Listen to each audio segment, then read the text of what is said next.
बयान कयो, रोज़े जे अहकामात के बयान कयो, रमज़ान जो हुक्म अता फरमायो, रमज़ान जे रोज़न जो हुक्म अता फरमायो। अड़े तरीक़े से अल्लाह तबारक व तआला हिन जो सो सूरत जे अंदर अॻियां जो सो इहो भी ज़िक्र करण फरमायो त अवां मुसलमाननि जो काबो बैतुल्ला है, उन जे जो सो उन जी तरफ रुख करे अवां के नमाज पढ़नी है। उन खां अॻु में मुसलमाननि जो काबो मुसलमान जंहिं तरफ रुख करे नमाज पढ़ंदा हुआ वो मस्जिद अक्सा बैतुल मक़दस उन जी तरफ रुख करे नमाज पढ़ी वेंदी हुई। उन जो तस्करो करण फरमायो। अल्लाह ताला इहो इरशाद फरमायो त अल्लाह ही जे लाइ है मशरिक़ ऐं मग़रिब, जंहिं तरफ अवां जो सो रुख कंदा उन पासे अल्लाह ही होंदो। यानी कि अल्लाह ताला पंहिंजी हिकमत जे एतबार सां बैतुल्ला जी तरफ क़िबले जी तरफ रुख करे नमाज पढ़ण जो हुक्म ॾिनो है। उन खां पोइ अॻिते अल्लाह तबारक व तआला जो सो हिन सूरत मुबारका जे अंदर बेशुमार अहकामात ऐं मिसालूं बयान कयूं ऐं उन जो इहो ख़ुलासो मुख़्तसर अवां जे अॻियां बयान थियो। उन खां पोइ अॻिते जेका सूरत है उन सूरत जो नालो है आले इमरान। आले इमरान जेका सूरत है या आले इमरान सूरत मदनी सूरत है। इन सूरत जो आगाज़ भी अल्लाह ताला अलिफ लाम मीम के ज़रिए से कयो।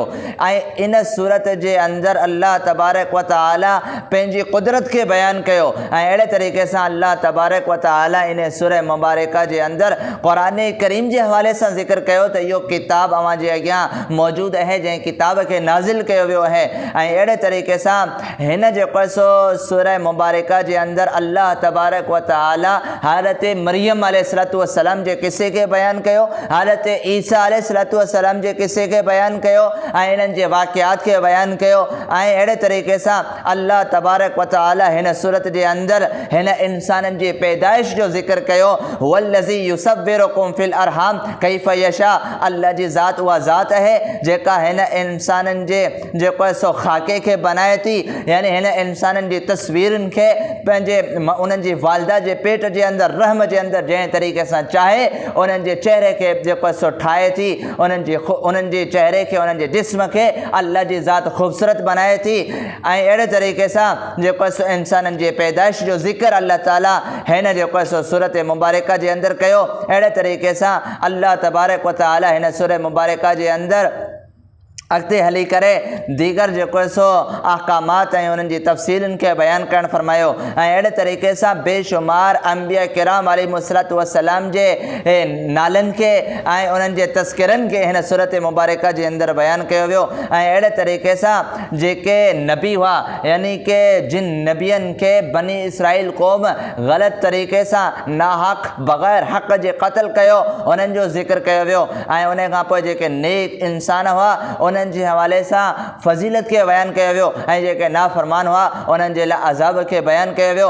उन खां पोइ अॻिते हली करे अल्लाह तबारक व तआला हिन सूरत जो जेको असल मज़मून है आले इमरान, यानी इमरान जो ख़ानदान हालत मरियम ऐं हालत ईसा अलैहिस्सलाम, उन्हनि जो अल्लाह तबारक व तआला तस्करो कयो। हालत ईसा अलैहिस्सलाम जे हवाले से मुसलमाननि जो अक़ीदो इहो है त हालत ईसा अलैहिस्सलाम आसमाननि ते हयात आहिनि ऐं क़ुर्बे क़यामत जे वेझो जेको सो हज़रत ईसा अलैहिस्सलाम ईंदा। अड़े तरीक़े से हिन सूरत जे अंदर इन्हनि जो तस्करो है ऐं दीगर अंबिया किराम अलैहिस्सलाम जो तस्करो अल्लाह तबारक व तआला हिन सूरत जे अंदर सूरह आले इमरान जे अंदर बयान करण फरमायो। उन खां पोइ जेका सूरत है उन सूरत जो नालो सूरह निसा है। सूरह निसा जे अंदर अल्लाह तबारक व तआला औरतुनि जे अहकामात के ऐं औरतुनि जे मक़ाम ऐं दर्जे के बयान कयो।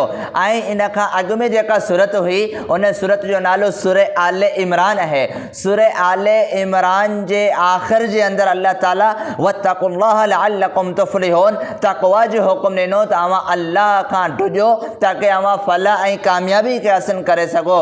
हीअ जेका सूरत शुरू भई थिए सूरह निसा, इन जे आगाज़ जे अंदर अल्लाह ताला इहो इरशाद फरमायो या अय्युहन्नासु तक़ू रब्बकुमुल्लज़ी ख़लक़कुम मिन नफ़्सिन वाहिदा व ख़लक़ मिनहा ज़ौजहा व बस्स मिनहुमा रिजालन कसीरन व निसा वत्तक़ुल्लाहल्लज़ी तसाअलून बिही वल अरहाम।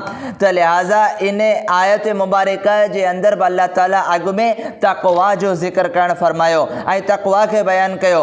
यानी सूरह आले इमरान जी इंतिहा तक़वा ते, सूरह सूरह निसा जी इब्तिदा तक़वा जे ज़रिए सां ऐं इहा उहा आयत है जंहिं आयत खे ख़ुतबा निकाह जे अंदरि पढ़ियो वञे थो।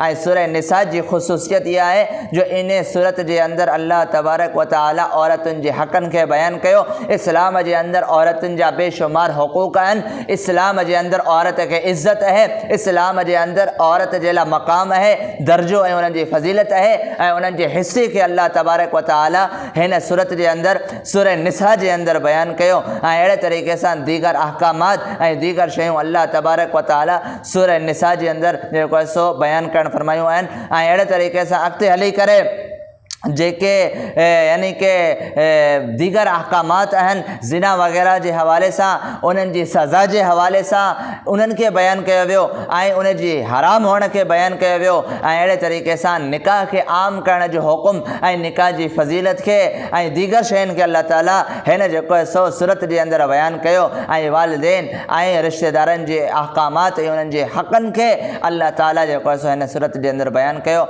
अल्लाह तबारक व तआला खां दुआ आहे त अल्लाह तबारक व तआला असांखे क़ुरान करीम के सही तरीक़े सां सम्झण जी तौफ़ीक़ ऐं हिम्मत अता फ़रमाए। व आख़िरु दवाना अनिल हम्दुलिल्लाहि रब्बिल आलमीन।